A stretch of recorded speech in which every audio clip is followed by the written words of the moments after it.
In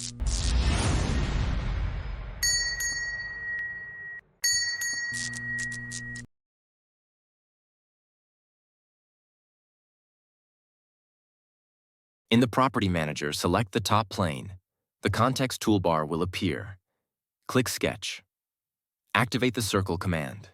Move the cursor to the origin and click to start. Move the cursor outward and click again to confirm the circle. Activate Smart Dimension. Click the circle, move the cursor, click again to place the dimension. Type 10 mm as the diameter and press Enter. Now go to the Features tab and select Extruded Boss Base. In the Direction 1 tab, keep Blind as the end condition.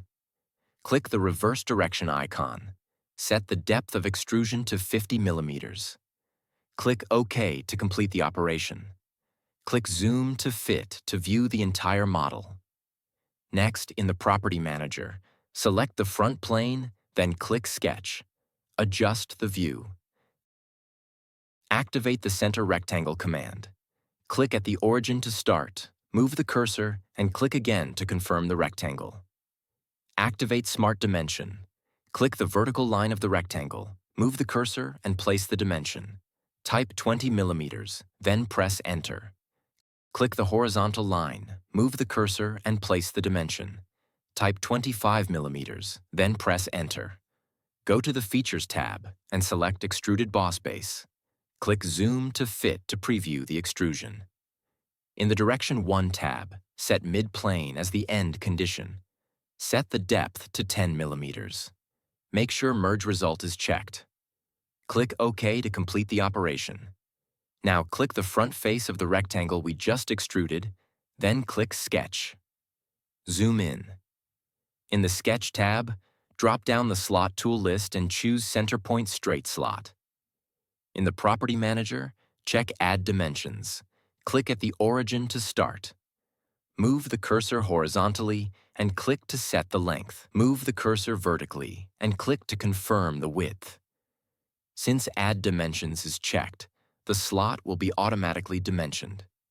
Press ESC to exit the command. Now double-click the horizontal dimension and change it to 6 mm, then press Enter. Double-click the vertical dimension and change it to 11 mm.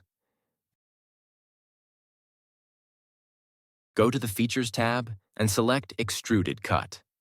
In Direction 1, change the end condition to Through All. Click OK to complete the cut. Now let's round off the edges. Click the edge of the extruded rectangle and select Fillet. Zoom in to view the preview better.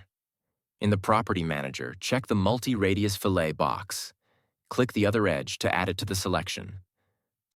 For the top edge, click the balloon and enter 8 mm for radius.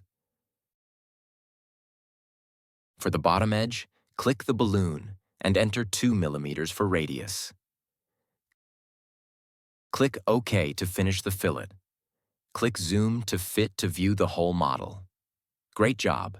The piston rod is now complete. Let's save our work. Click Save. In the File Name field, type Piston Rod and click Save. All right, let's continue to the next exercise. First, close the current file. Click New, select Part, and hit OK.